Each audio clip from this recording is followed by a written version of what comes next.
Today we're looking at properties of radicals in our additional topics section. We are using properties of radicals.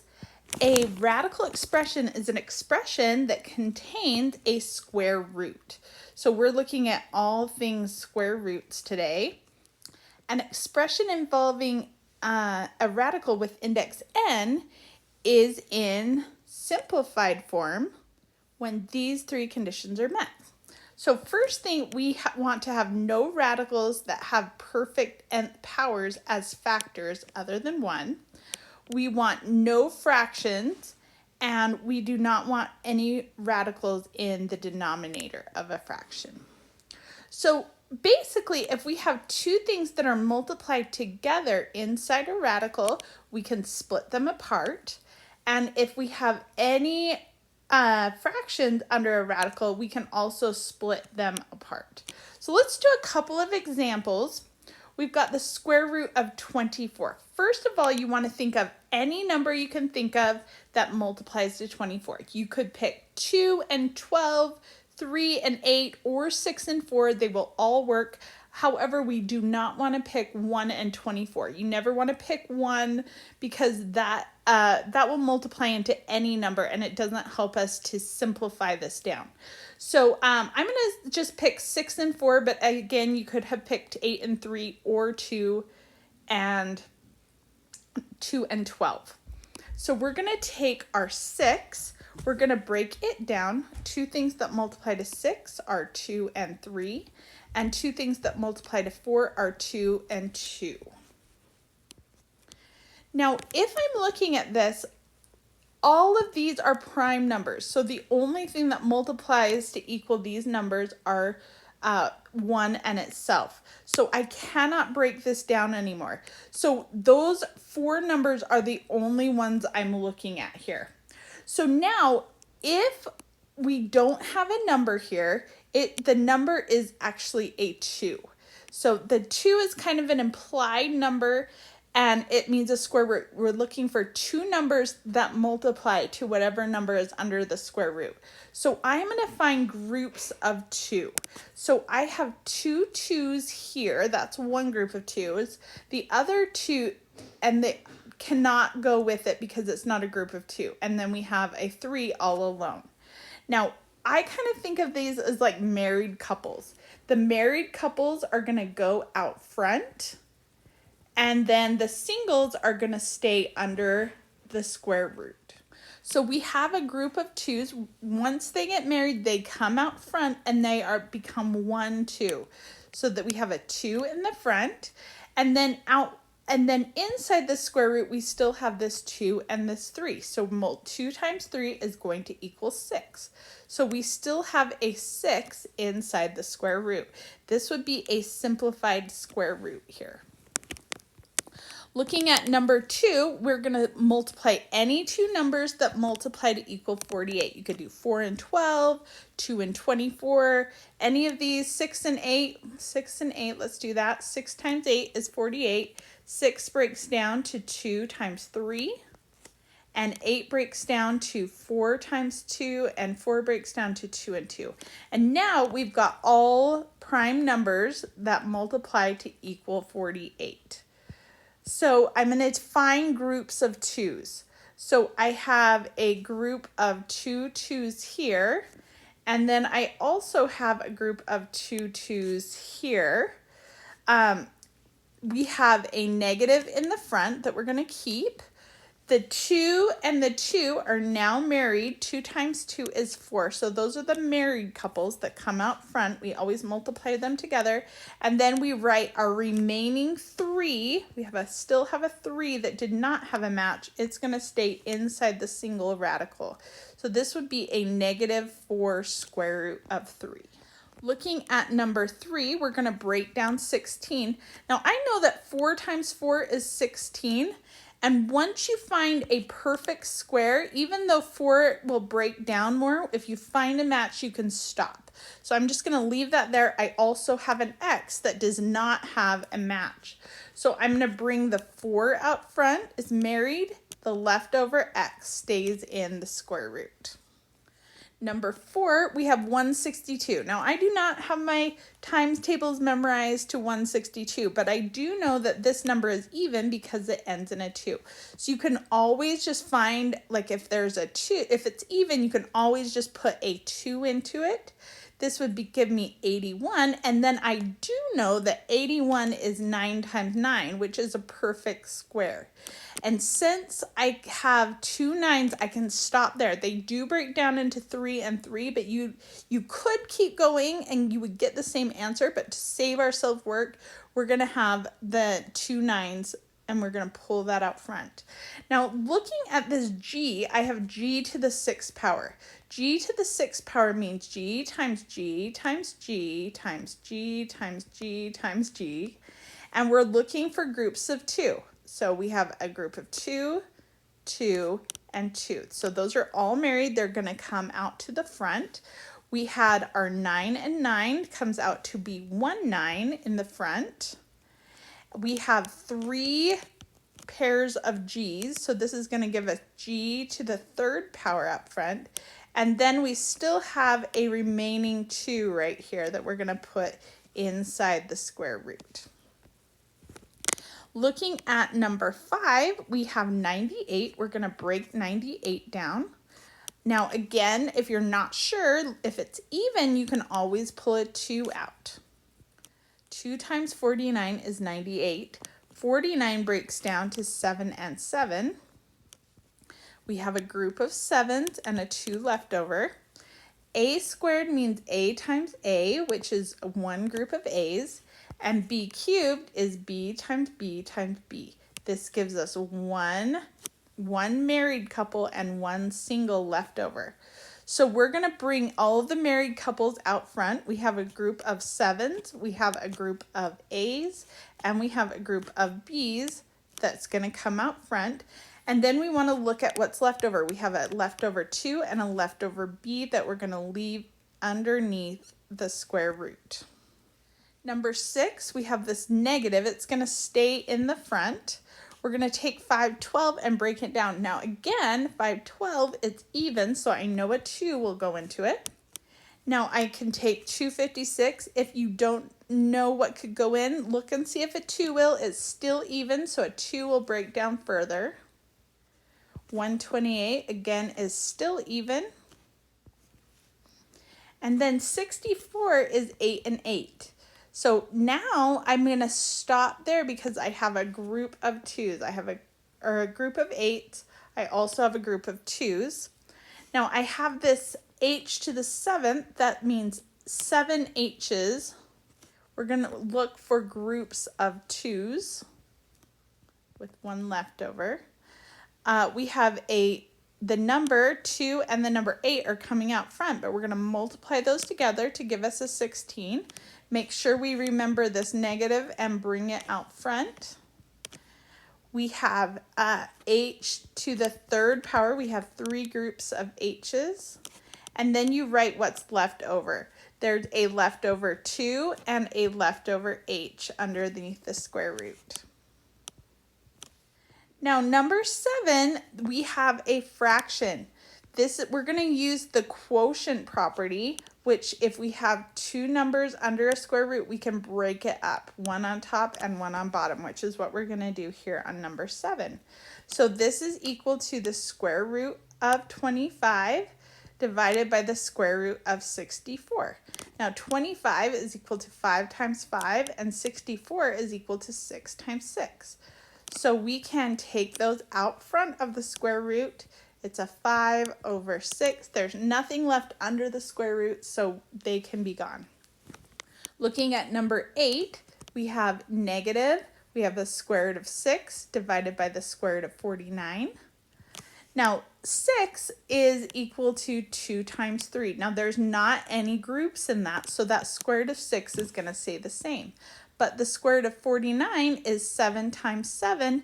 That is a group of 2, and so it's going to come out as just a 7 in the denominator, and in the numerator we have negative square root of 6. Number 9, we're going to say that this is a negative square root of 196 divided by the square root of r to the 4th power. Now we're going to break these down. If I take 196, I can think of any two numbers that multiply to 196, but since it's even, I'm going to start with a 2. We have 2 and 98. 98 breaks down. And then we have 49 times 2, and then 49 breaks down to 7 and 7. We're going to find our groups of 2s. We have a group of 2 2s and a group of 2 7s. This is going to simplify to be negative 7 times 2 is 14, divided by, now let's look at our r to the 4th. This means r times r times r times r. There's 4 r's multiplied together. We're looking for groups of 2 r's and 2 r's. They're going to come out front. R times r is an r squared. There's nothing left underneath either of these square roots, and so we've taken something with radical to something without a radical. Okay, looking at number 10, we're going to take our square roots and simplify them to be square root of 49 x to the 3rd divided by square root of 64 y squared. 49 is equal to 7 times 7, and x to the 3rd is x times x times x. 2 7s are going to come out front, and 2 x's are going to come out front. This is going to equal 7x with a leftover square root of x from this x here. In our denominator, we're going to take 64 as 8 times 8. Y squared is y times y. We have a group of 8's and a group of y's. There's nothing left over, so we don't have a square root. And we're just going to have an 8y in the denominator. And that would give us our answer there. Now looking at number 11, we have a different number here. It is a 3. So that means we are looking for groups of 3. So I'm going to take 135 and I'm going to just do exactly what I did before. I'm going to break it down. So we have, this number ends in a 5. So I know that any number that ends in a 5 is divisible by 5. So I'm going to start by taking 5 and putting it into 135. That would give me 27. I'm going to break down the 27 to be 9 times 3, and 9 breaks down to 3 times 3. And we broke all these numbers down, so they're not part of it anymore. I'm looking at this, and since I have a 3 in the front, I'm looking to bring out a group of 3. So this is, if there's a 3 in the radical, this would be groups of 3 out front, and then the leftovers would be inside the cubed root. So this is going to give us a 3 is going to come out, and then I have my cubed root of, I have a 5 left over. Now we've learned in previous lessons that if the radical is an odd number, we can take the negative and bring it out front. So we're going to take that negative and just pull it out front, and this would be our answer here. Okay, 729. Now it's not even, so 2 will not go into this number. It doesn't end in a 5, so 5 will not go into this number. But here is a third trick. If I take 7 plus 2 plus 9, I get 18. 18 is divisible by 3, so I know that 729 is also divisible by 3. So this is a useful one. If you add up the numbers and the resulting number is divisible by 3, you know that this big number is divisible by 3. That will work all the time for any number. So I know 3 will go in. And then again, I'm looking 3, 2 plus 4 plus 3 is 6 plus 3 is 9. So since 3 will go into 9, I know that 3 will go into 243. 81, now we're at numbers that we can simplify. 81 is equal to 9 times 9. 9 is equal to 3 times 3, and 9 is equal to 3 times 3. So since this is an index of 3, we're looking for groups of 3 here. We have 3, 3, and 3, and 3, 3, and 3. So the groups of 3 are going to come out to the front, and then there's not going to be any leftover 3s. So 3 times 3 is going to give us 9. So this is all equal to 9. Looking at number 13, we have an index of 3. So I'm looking for groups of 3s. Since this is an odd index, I can take this negative and bring it out front with this negative to make a positive number in the front. So I don't need to worry about any of those negatives. I'm going to take my 192 and break it down. It's even, so I know 2 will go into 192.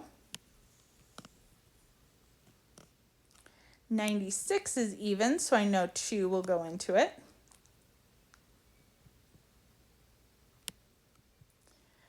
48 is even, so I know 2 will go into it.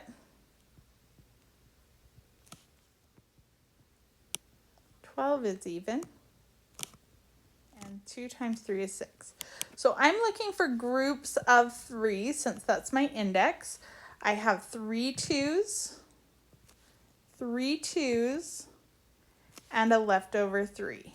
So the 2s are going to come out front. 2 times 2 is going to give us a 4 in the front with a leftover 3 under the cubed root of 3. Looking at 14, we have some fractions, but we're going to separate the radical. We're going to say that we have the cubed root of 8x to the 4th divided by the cubed root of 27x to the 3rd. Now, if I were to take the 8, this is 4 times 2, and 4 is 2 times 2. We have x to the 4th, which is x 4 times. We have a group of 3 x's and a group of 3 2's.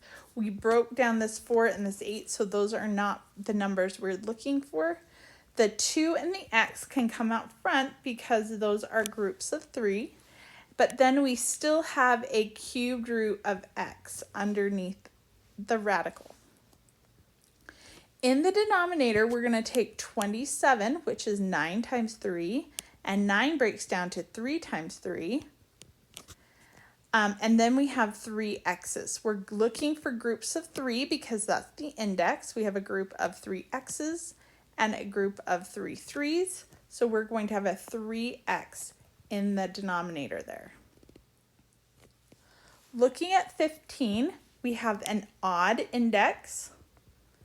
So what we can do is we can take this negative out front. A negative and a negative are going to make a positive. So we're going to not have to worry about either of these negatives. There's already a 3 here, so whatever we pull out of the radical, we're going to multiply by that 3. Now 8 is 4 times 2, and 4 breaks down to 2 times 2. We have 3 2's. Now if I have x to the 9th, I have 9 x's. This gives us 3 x's. Y to the 8th is going to give us 2 groups of 3 with 2 leftovers. So let's go ahead and pull these out. I have a 3 here. I'm taking this 2 and bringing it out front with the 3. 3 times 2 is going to give us a 6 out front. Then I have 3 groups of x's that we're going to bring out. So this is going to give us an x to the 3rd. And then I have 2 groups of y's, which we're going to bring out to be y squared. Then we're going to take our cubed root, and we have 2 y's left over underneath the cubed root. So we're going to have a y squared here, and that would give us our answer. Looking at 16, there's a couple ways we can do it. We can say 8 times 2 is 16. So these multiply to be the square root of 16. 16 is equal to 4 times 4, which equals 4. So that's one way you could do it. It's just times it out. The other way you could have done it is take the 8 and multiply 4 times 2 and 2 times 2. We could take 2's and a group of 2's. 2 times 2 still gives us 4. So either way you do that, it will still work out. Okay, number 17, 2 times 5 is 10. That's outside of the square root. 3 times 2 is 3 times 12 is 36, so the square root of 36.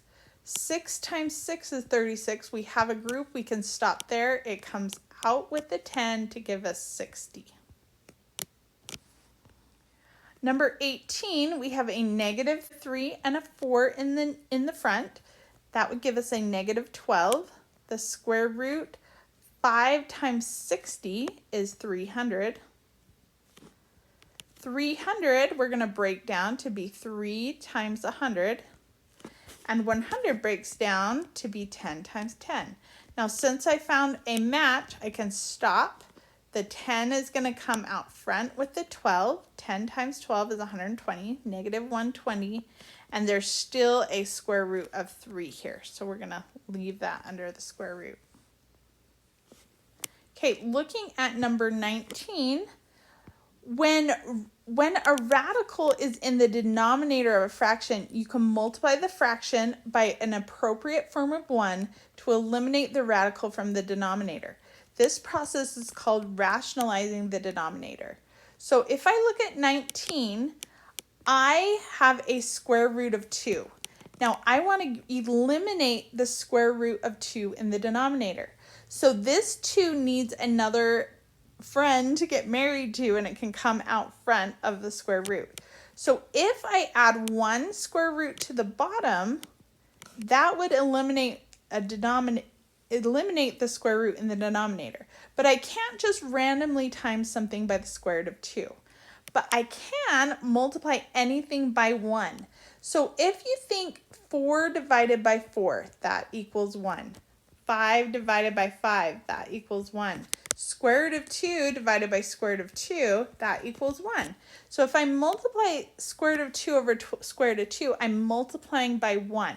And remember, if I had like 3 times 1, that equals 3. 5 times 1, that equals 5. If I multiply something by 1, I'm not changing the number at all. So if I multiply 1 times the square root of 2, that gives me the square root of 2. And the square root of 2 times the square root of 2 is the square root of 4, which equals 2. So I have eliminated the square root in the denominator. It's shifted to the numerator, but this is considered simplified. On number 20, I want to multiply. I need another square root of 3 in the denominator. But I can't just multiply something by the square root of 3, but I can multiply it by 1, and it will not change the fraction. So the square root of 3 divided by the square root of 3 is equal, it just equals 1. So this is going to give us 4 square root of 3 in the numerator, and the square root of 3 times the square root of 3 is the square root of 9, which just equals 3 in the denominator. Looking at 21, we have a square root of 3 in the denominator. We want to eliminate that. We multiply top and bottom by square root of 3. This is going to give us 2 square root of 3 all over square root of 3 times the square root of 3 is square root of 9, which just equals a 3. On 22, we need the 2 to have a match, but we also need the x to have a match.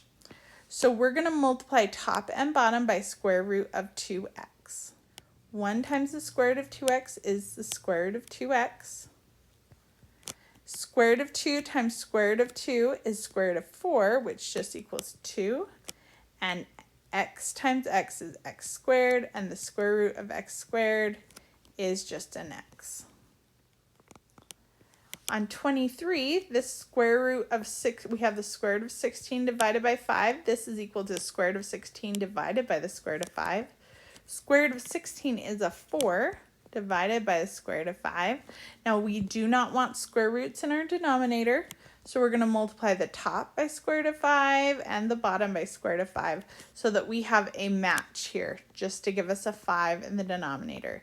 This will give us 4 square root of 5 all divided by 5.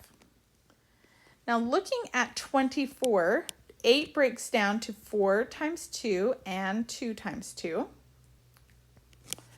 The 2's can come out front, and we have a leftover 2. Now I need one more square root of 2 so that this one can also have a match. So we're going to times the top by square root of 2 and the bottom by square root of 2. This is going to equal the square root of 2 divided by square root of 2 times square root of 2 is square root of 4, which equals 2. 2 times 2 is going to equal a 4, and that would be our answer there. 25, we have square root of 5 in the numerator. Now I can't do anything with that right now. But we can break down 48. 4 times 12. 12 breaks down to 4 times 3. And then we're going to have 2, 2, 2, and 2. The 2's and the 2 and the 2 comes out. 2 times 2 is a 4 in the front of the square root, but we also have this leftover 3, 4 square root of 3. And in the numerator, we have square root of 5. We want to get rid of this square root in the denominator. The square root of 3, it's going to need to have a friend. So we're going to times the top by square root of 3 and the bottom by square root of 3. And the 3's make a pair and come out front. And 4 times 3 will give me a 12 in the denominator. And we have gotten rid of all the square roots in the denominator. Square root of 5 times square root of 3 is the square root of 15. Radical expressions with the same index. Index is the number in front of the radical, like the 3. And the radicand. So the number inside the radical are like radicands. Radical expressions can be added and subtracted only if they are like radicands.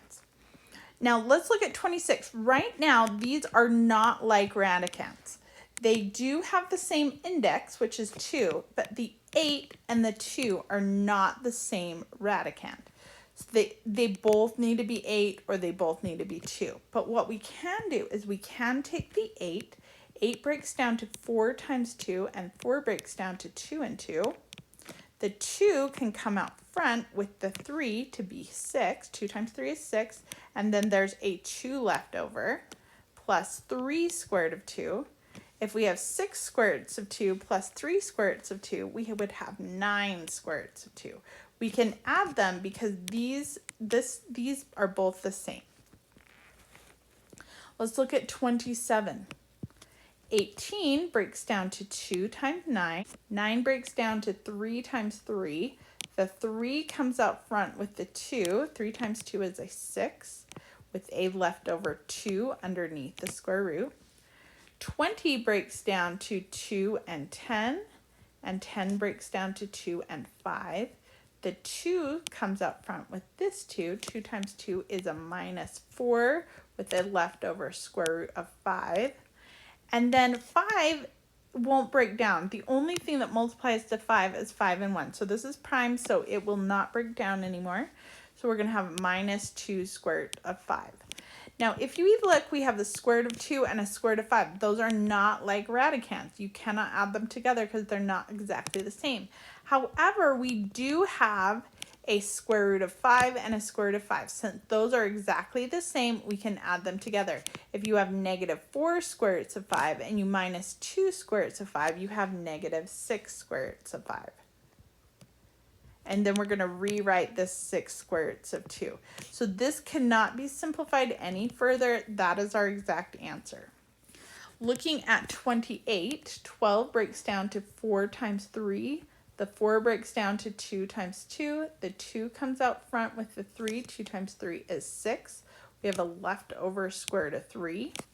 We're going to break down 18 to be 9 times 2. And 9 breaks down to 3 times 3. The 3 comes out front with this 3. 3 times 3 is 9.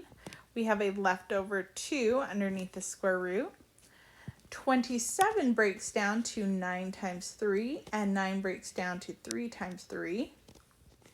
That we have a group of 3's that's going to join this 2 that's out in the front already. 3 times 2 is a 6 with a leftover square root of 3. Now we're looking for like radicands. We have a square root of 3 and a square root of 3. If you have 6 square roots of 3 plus another 6 square roots of 3, you're going to have 12 square roots of 3 plus 9 square root of 2. And this is as simplified as it gets. On 29, we're solving this real life problem.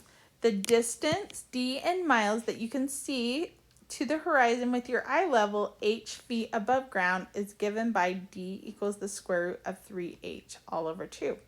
How far can you see when your eye level is 5 feet above the ground? So 5 feet above the ground is going to go into h because h represents the feet above the ground. So we're going to put that 5 in for this h here. We're going to have d equals the square root of 3 times 5 all over 2. This is going to give us the square root of 15 over 2. This is equal to the square root of 15 divided by the square root of 2. Now we don't want square roots in the denominator, so we're going to multiply the top and bottom by the square root of 2. Square root of 2 times square root of 2 is square root of 4, which is equal to 2. 15 times 2 is square root of 30. So this would be a simplified square root that would give the distance in miles. Now if I hit my fraction key and I type the square root of 30 all over 2, this is going to give us an approximation. This is about 2.74 miles that I will be able to see if I am 5 feet above the ground.